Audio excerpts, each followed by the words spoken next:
Welcome to Authentic Living with Roxanne, a place where we have conscious conversations about things that really matter in our lives. And now, here's your host, Roxanne Derhaj.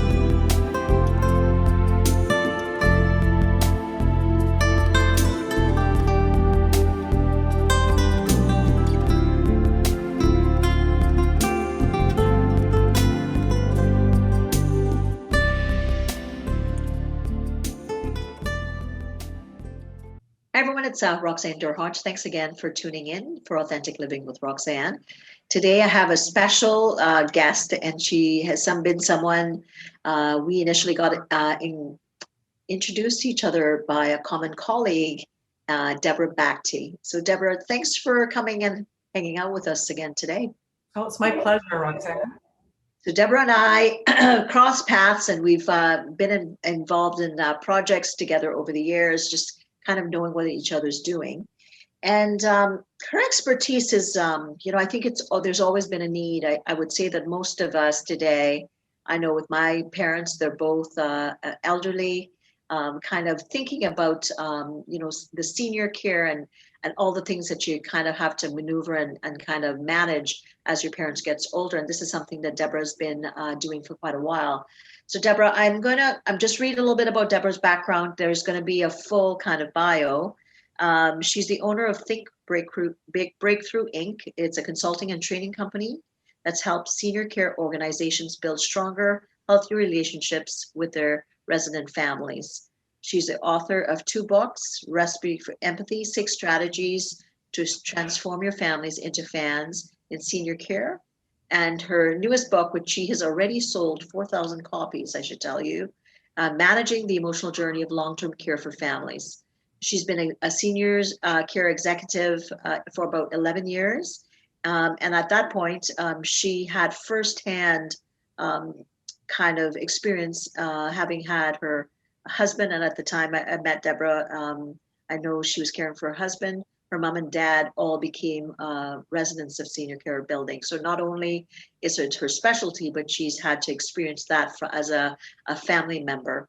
And she's also a certified corporate coach and positive psychology practitioner. So thank you again. So Deborah, I'm going to ask you, and I don't know that I know this, what made you want to become involved in senior care way back when you got into kind of the corporate setting? Well, it was like a lot of people happen in their careers. It wasn't planned. I was working in the staffing industry at the time, and I was approached and headhunted to join this organization and lead their home care division. There were some correlations in the staffing services model. And so that was way back in 2006. And so it was all new for me. I didn't even know what home care was. I'd never had a need for home care, didn't know anybody who had home care. And I knew about long-term care, nursing homes, and that was about the extent of it. So, very quickly learned and was in a leadership role.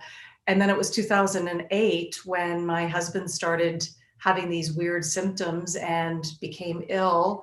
And it was an 18-month journey to get a diagnosis of what was a really rare disease that only 400 people in the world had at the time. And so we became customers of home care, adult daycare. And with the unfortunate progression of the disease, he needed to be placed into long-term care in 2011. And he lived in a home for 4 years before he passed away in 2015. And as you mentioned, I also had an experience with both my dad and my mom. My dad lived in long-term care for 6 months. And then my mom went into retirement living, independent living, and then we needed to transition her to assisted living, and she passed away in 2019. So it was quite the experience 3 times over of living and breathing as a family member of a resident in the seniors care system. I'm just curious about this, right? So obviously your husband was younger. I know our parents are all getting older, but when you put someone younger in versus your older family members, what did you experience? Were there differences, or were there certain themes that you would say that you experienced the same at putting in them in a facility? Well, I think it's different based on the relationship. And you're right. He was younger, and about 10 to 12% of residents in a long-term care home are under the age of 65. So as you can imagine, the majority are older and probably more closer in their 80s. So it was certainly a surreal experience to be someone as young. I mean, my peer group of women were 30 years older than me. Mhm. And they also typically were retired. Their kids had grown, where I was working full time and I had two kids living at home that I was in essence single parenting. Um, and I think there's also similarities for anyone who needs to make the decision. More often than not, it's making the decision for your parents or an aunt or uncle. But for anyone, the family experience of going through making the decision is filled with all sorts of emotional angst, right? There's the guilt, there's some grief, there's anxiety, there's fear. And going through the last year with COVID has only made it worse because of all of the negative media that's being written about institutional living.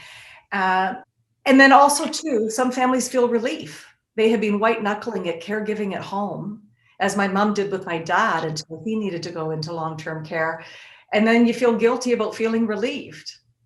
Right. And the other thing on top of it is most people don't really understand how seniors care works. They don't know what they don't know other than what they've read about. So, I think every person's journey is unique. And I think that's what really compelled me to write this second book, Now What? Managing the Emotional Journey of Long-Term Care for Families, because it doesn't tend to get a lot of attention as to how the family is feeling. A lot of energy and attention is put on the resident, as it should. This is a big life change for them. But I think what's underestimated is the life change that families go through. And you, as a therapist, may see people coming in to speak to you that are grappling with that anticipatory grief or the uncertainty and the change in their life relationships. And sometimes they have other people judging them, like, why couldn't you keep taking care of them at home? How dare you put them into an old folks home, as it used to be referred to, right? And it's not that cut and dried. So tell me about some of the psychological implications of, or the stages that families might go through. Like I think of a client that I had at the beginning of COVID, and she was a bit older. Her and her husband kind of had their predefined lives. They would do things together. He did stuff with his friends, and she, would have some trips, and so it was kind of they had a pretty good life. And then dementia set in, at which point she was trying to be supportive and probably manage a lot more things than she should have. Mm-hmm. And what started to happen is the dementia started to get worse, and then she's still trying to manage. And I'm like, okay, well, no, I said to her, we need to get you connected, because, what's going to happen is she would leave him at times thinking he's okay. And then he'd go for a walk and forget things. And it was very overwhelming. But she felt a bit of, when she started into the system, she kind of got diverted in a way that put her into a one-way street. And then she was at the beginning again until she started to talk to me. And then I started to talk to her to get her connected, through the system, to kind of get the geriatric assessment, all those things. So sometimes this lack of knowledge, would you say that a lot of family members live with it because they think, oh, well, maybe there's not the options, and they don't know the kind of the triage models or the spaces that they need to explore? For sure, that's one of the aspects. We already have a complex healthcare system to navigate. And the seniors care spectrum of it, that's through the LHIN in Ontario, that's the Local Health Integration Network. A lot of people don't know that they even exist, and they don't know where to start. Mm-hmm. And that first visit with the doctor, your family doctor, and they say, you really need to be thinking about this, that immediate denial can kick in. And I experienced it myself. It's hard for us to see the progression or wishful thinking that it's not going to continue to get worse. In my book, I talk about, basically, it's like the 7 A's is a framework that I created based on my experience, and it's to help families recognize that within these 7 stages, and it may not be linear, it usually starts with just being aware. You have to have that awareness that this is an issue.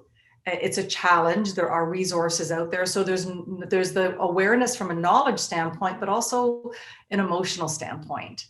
And then it's progressing into that area of being able to acknowledge.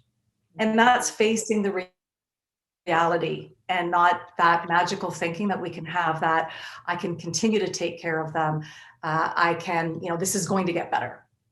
Right. And then getting into that area of being able to adapt. And this is ideally when someone has finally been able to make the decision. How do you adapt to that new role of being a family member in a long-term care or seniors care community? And how do you adapt to your schedule? And some of the things that you talked about when you're used to having someone with you there as a partner every day, but also as a caregiver, giving up the control of the caregiving. Absolutely. Right? Because, if I'm, at the point where I'm, caring, and I know my sisters and my family, with my mom, she's in a seniors building. She's not in a long-term care building. So we're involved with her a lot. And, you kind of think, what is sometimes right for them, but sometimes you realize, oh no. And sometimes, parents can kind of get their way through their children, which sometimes is not the best for what's recommended for them. That's the thing. I'm going to use the word a bit manipulative at times, because they think, oh, I don't want to do this, so I'll just tell my kids this. And my mom's done that with us before. And then we're all starting to talk, and then we're like, oh, okay. And then we talk to the nurse manager who's giving us a different story. So I think not knowing the system, I could see, would be something that family members could benefit, just having, like you said, the knowledge of what the system can and can't help with, what you're giving up and what you have to compensate with, like now that you've let up that care, and leave it up to the experts that know it. But most of us aren't so good with giving up some of that control. Well, and you probably see people who've got that natural gene of caregiving. Sometimes it can be a control issue. Nobody can do it better than I. And sometimes it can be that martyrdom. And I speak from experience. That, sometimes I felt like I was playing the martyr role with all of the heavy lifting I needed to do with taking care of my husband. Right. And to allow other people, and also understand they're not going to do things perfectly, and they're not going to do things the way that you would, and they're living in a community setting. And I think that's where it becomes really important in how the families and the care teams are able to have an expectations discussion and dispel some of the misconceptions that they have. A lot of families think that their loved one's going to get one-on-one 24/7 care. Mm-hmm. And that's just not how it works. Right. And so, there's some learning with that. And that's where I think it's when a family is not feeling emotionally capable of that change in their life and their lifestyle, it can really create a lot of friction for the people who work in seniors care. And it also affects the resident. I mean, I think when they look at when a person becomes a resident in a seniors care home, it's the resident who adapts to their new routine first, typically. And then the staff, they adjust. It's a new resident, lots of new learning for them. But it can take the family 2-3 months, even longer, to get to that place of being able to adapt and accept, right? And to be able to actually appreciate their new role and fit into it well. Yeah.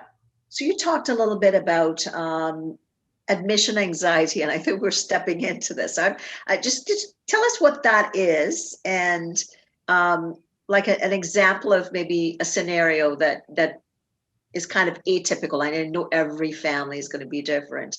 So what is admission anxiety? I would say most families, I've not met a family, and I've met a lot of them that haven't felt that anxiety. They're coming into a building that they know that they're going to be leaving that building without their loved one, and they just don't know what to expect. It's overwhelming, the sounds, the activity, different people, and admission day can be very busy. And I know for me and for a lot of other families, it can feel transactional. The home is already busy and they're squeezing this admission in, and there's lots of paperwork and all of that to cover.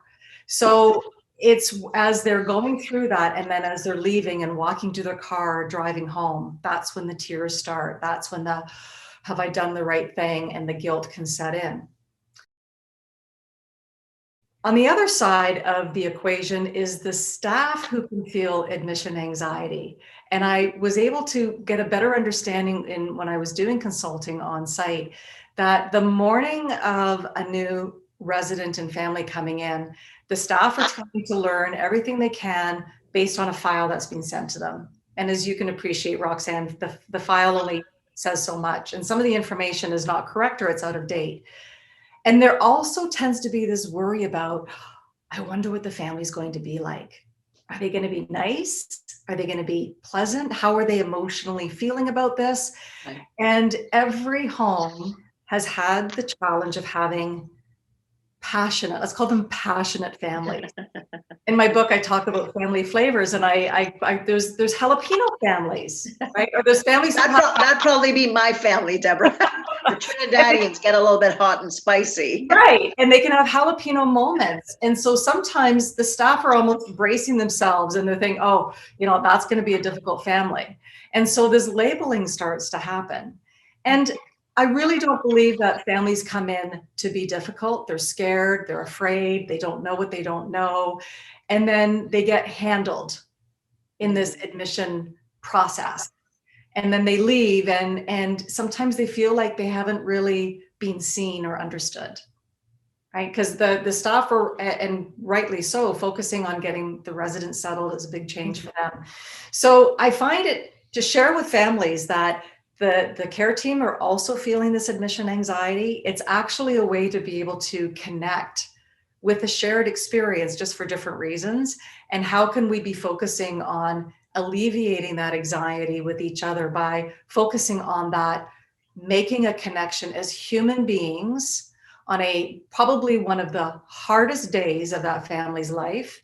And it's a day that they will remember. They may not remember the details. It can be a bit of a blur, but they will remember how they felt. And for the staff, it's another day of a busy day. And so I try to help them understand why it's so important to be present and intentional and compassionate and curious with that family, to bringing them. It's no different than onboarding an employee in your organization. You want to be mindful and compassionate in that. And it's your family member, right? That it's that connection, that love. So you're trying to let go, and that they have the skills. But I wonder, is there a bridge that happens? Is there like a pre-admission kind of group or any kind of connection with the staff, with the family members? Or is it that on admission day that's when things happen? It can vary. Like sometimes if you are on the wait list, and I mean, there's about over 30,000 people that are on the wait list in Ontario right now to get into long-term care. You'll get a phone call saying that a bed is available and that you've got a very short period of time to decide whether you want to accept it. And every situation is different. Sometimes you may get the phone call from the LHIN. So there's an initial phone conversation with a very short window that you have to make the decision. And it can feel rushed. And I think that's where there's so much opportunity to be, what I say is to be more relational versus transactional at that point in time, particularly when the family is feeling so vulnerable and are looking for someone to take the lead and be their guide, even if they don't realize that that's what they need and want. That makes so much sense. So, obviously, like you said, the anxiety is at a different level for different people. And of course, when we're fearful, what we do, we try to protect, right? So, so what mode does the family go into? Kind of, I would say, like it's almost like an imprint or a signature with the family, right? How do you really kind of react under pressure? Some families are like, they all line up and they get things done. Other, some people are emotive, some people are disconnecting. As a family therapist, obviously I've seen every iteration of that. But of course, this is a significant life shift, right? It's a huge change, knowing that it's not going to come back the same way. So it's adjustments to kind of like, it's not unlike what you said organizationally. If it's change management, how are you getting as much prepped as possible? And we know the reality oftentimes doesn't fit, right? Like to what what's happening on the boots on the ground is different from what you perceive it, and bridging that gap just to help, like you said, not just the residents, but the family members. And you have all your staffing as well, and they have lives as well. So you have a lot of things going on in that system all at once. I used to joke about how when I would go to visit Ty, it was like visiting this village, and all of these people that were coming and going. Like you say, you've had the staff, they've got their own dynamics happening. Some staff like each other, some don't. And the more you're there as a family, the more you kind of get the inside scoop. Then you've got management, and you've got all the different departments, the laundry, housekeeping, maintenance, and then you've got other family members. And so it's this little town that operates, and you've got the different residents and their personalities, and some residents love each other and some don't, right? And when you talk about families and being a family therapist, you would get those family dynamics and dysfunction. Yes. And you could have a family that's admitting a loved one, and two of the sisters, one has been the driver, she's the power of attorney, and the other sister's in denial. And so then you've got their own dysfunction, but how that comes into the home and how they're relating to the staff, and that family infighting that can happen, that they bring in, right? And the drama that happens. The family drama that's happening, and the like you said, what's the flavor of the family? People are coming in with fear, and you're thinking, okay, all my nursing skills are going to come into play now. I'm going to be compassionate and kind, but I'm going to hold that boundary that says you have to be respectful, obviously. So there's a lot of things I would think at that play. When I worked with addictions on different environment, but similar in a lot of ways, it's the families that would come in, and we would have to educate them about kind of boundaries and what can and cannot be done and all those things. And you're right, we would get every iteration of every possibility of who was coping how, and everything that could bear out. We would do family groups. That's why I was asking. But of course ours was, it was a known admission date. But what your point, sometimes if there's 30,000 people waiting for a bed, I would think that you get a call and you're making a decision within maybe less than a week, and everything has to go. So it's 24 hours. Yes, it could be any time. Right. Yeah. And I love how you said, like, it really is about how someone is coping. Mm-hmm. And so when we're quick to say they're being difficult, is it that they're being difficult, or are they struggling and they're having a hard time coping? Mm-hmm. And sometimes it is that making eye contact and just saying, like, when I do my training and I talk about how challenging that admission day was when I left Ty there. And if somebody at the home had called me that night just to check in and say, Ty's doing great, but we want to know, that must have been a really hard day for you. We could see that you were struggling with it. How are you feeling? Yeah. That making an emotional connection, I would have felt seen and heard. And now I've got clients who are implementing that as that reach out, and the difference that they're seeing is remarkable because we're being human and relational. Absolutely. And with all the work that I do, whether it's as a psychotherapist or when I was in trauma or addictions, or just even consulting with teams, that's the main thing, right? It's about, regardless of what you're going through, is, can I experience you? Like the thought that I just can stop things and say, how's it really going for you? Really drops that veil, right? Because we all get into that stress signature and that dance that we do. And then when somebody notices that, you may be a high functioner, but you can tell that you're just doing your thing. And somebody says, how are you really doing? That shows you that human to human, wow, that it's difficult. I'm not really sure what you're experiencing, but I'm going to think that it's probably a little bit of a tough time for you. And I think, in whatever role you're in, to be able to have that skill and to be aware within yourself what you're experiencing in that capacity, that's just opens up, such huge doors for people to connect. Totally agree. So let's talk a little bit about if there's families listening, or even leadership, right, that are listening. We've gone through, this time period to find the adjectives to describe what most people have gone through. Now we're thinking about admission in, but we know how many people have lost family members in long-term care homes. For people that are families that are listening, that unfortunately are at the point where they have to make this decision right now, or even for senior leaders listening, what kind of things should people be thinking about in this time about an admission? You're referring with it being post-COVID, and if somebody has a need now to be on the wait list. I don't just generally, before I'm sure there was anxieties, but now in this time, I'm going to assume there's some heightened things that people might be experiencing. Yeah, I think if someone is thinking about, is this the right time? I would recommend that you are talking to your family physician or any specialists that are involved in, and let's just use the example of it's a parent, of your parent's care. And I think it's also to try to take an objective viewpoint as to what's actually occurring that would prompt the need for additional level of care, whether that's moving into retirement or assisted living or memory care or long-term care. Because they're typically, when I talk to families, they can look back and in hindsight, they saw the warning signs, but either they were, and I'll speak for myself, my mom was starting to have some memory issues, not necessarily taking her medication properly. And parents can be sneaky when they're trying to cover, right, their deficits. Yes. And we're busy in our work and life and kids and everything else.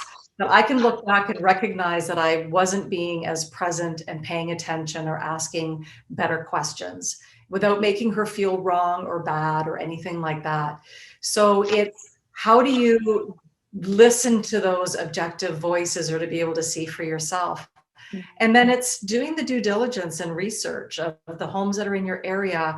I think right now they're still doing virtual visits, but if you're able to speak to the social worker or administrator or director of care in the home, because it's important that you are able to learn what you can.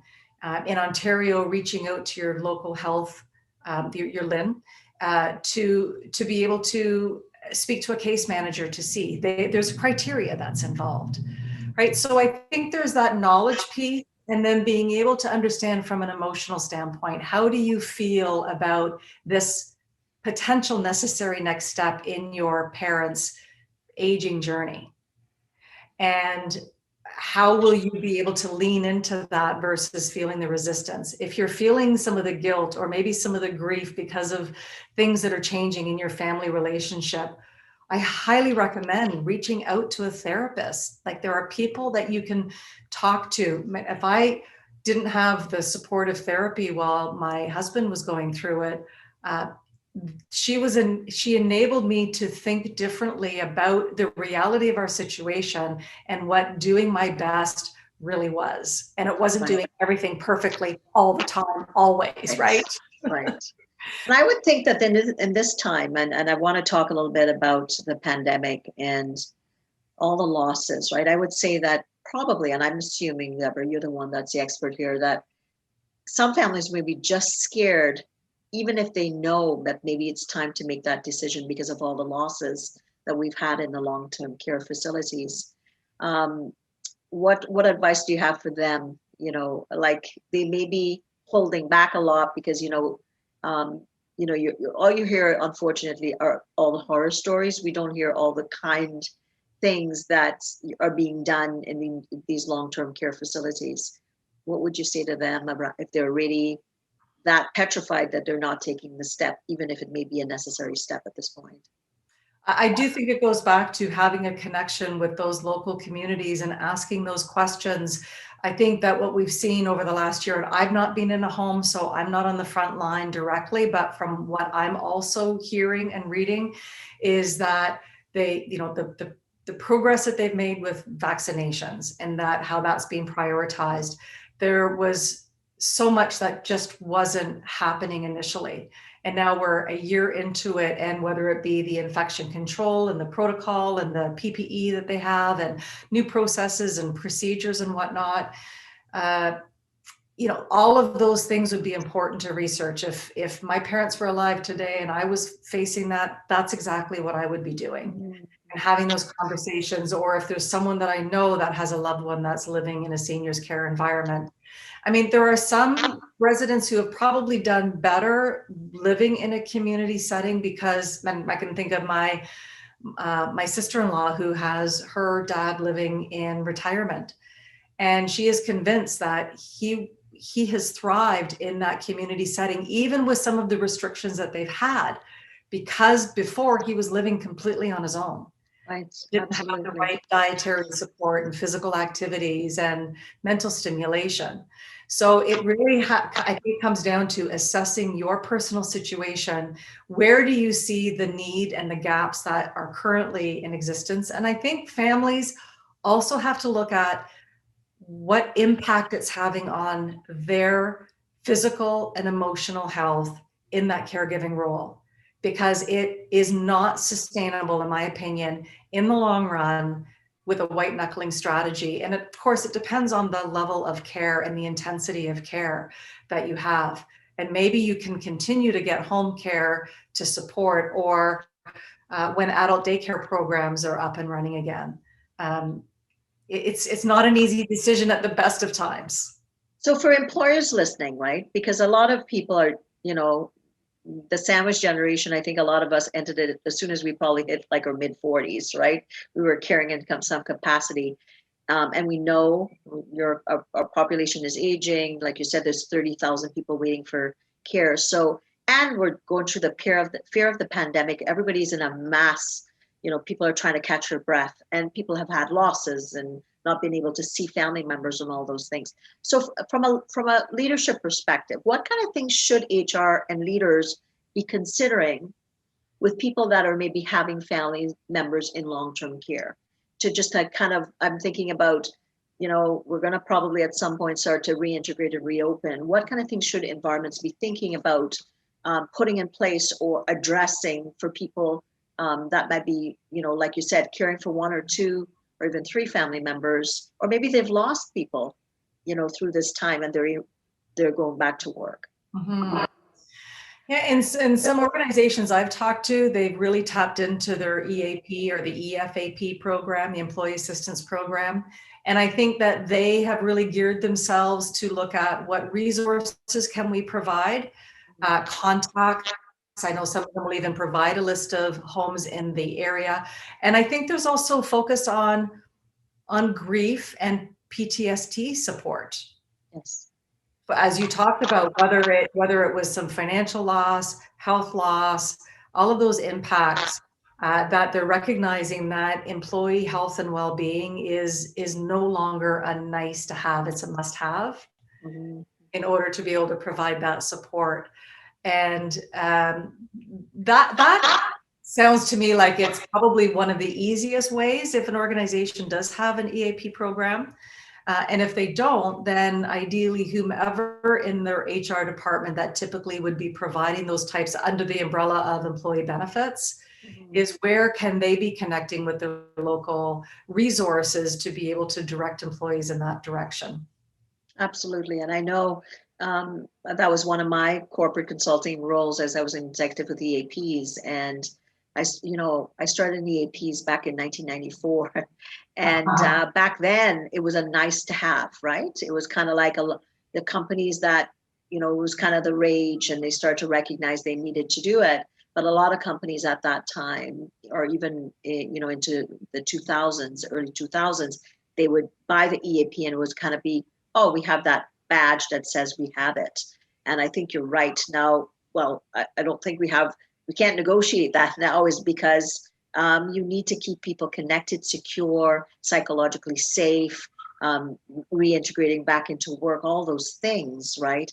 And we're going back, and where people are wanting to go back to employers that they feel safe and secure with, that are living their brand and all those things. We want to deal with people that are really true to their integrity of what business they're running. So I think you're right. It's not a nice to have anymore. It's a must have if you want to keep people at work and productive and present, all those things. And the EAP, I think, is definitely, I'm sure, there's been an escalation, obviously, in usage. I'm going to be interested to kind of see. I'm sure that that's increased and need so, right? They need to use it so that they can stay healthy and productive at work. Well, and I can't imagine someone that's got their kids, and there was an article I saw last week about parents suffering burnout from trying to support their kids at home and online learning, and imagine that. And then you've got, whether they're living with you or close by, you've got aging parents and trying to deal with that. It's a tremendous amount of pressure and burden while maintaining your own job and trying to keep things working in that area. I know for sure. So the book, tell us a bit about it. Where I'm going to assume that people will probably want to reach out, to consult with you, or if organizations are listening that have that need, or people that would want you to, speak on the book. Where could they reach you, and where can they get the book? Yeah, best to go to my website, which is deborahbakti.com, and I have a page where people can purchase either book. The Recipe for Empathy, or Now What? Managing the Emotional Journey of Long-Term Care. And I'm working directly with homes that are purchasing the book to be able to give to new families. But if families want to be able to buy it directly from me, they just come to my website. And or you know what, Roxanne, maybe we give a few copies away to your listeners. Okay, well, you tell me, and then what we'll do is if you're going to do that, when people let me know. They can sign up through the podcast, and then they can let me know, and then I'll coordinate it with you. That's so generous. That's amazing. I'm sure there's a couple people out there that would benefit immediately. We'll set something up for when the podcast launches, how people can get it. Awesome. Well, thank you for your time, Deborah. So what have I learned? I've learned that, and I think the part that I think organizationally makes sense is that there's concurrent experiences happening with the family and with the nursing care, but also with the family and also with the patient. So we need to recognize, or kind of think, where is individually each part of the system at that point, and think about yourself. If you're in that space and you're having an aging parent, or having to make that decision, tap into where are you at? What is your family's members? What is the kind of the dissension or lack of dissension in the family? Like Deborah said, investigate what's out there. Call your local health integrated network or LIN, and begin that process, and just start to kind of educate yourself and think, what is it that we're looking for? What is the true need, and what stage of grief am I?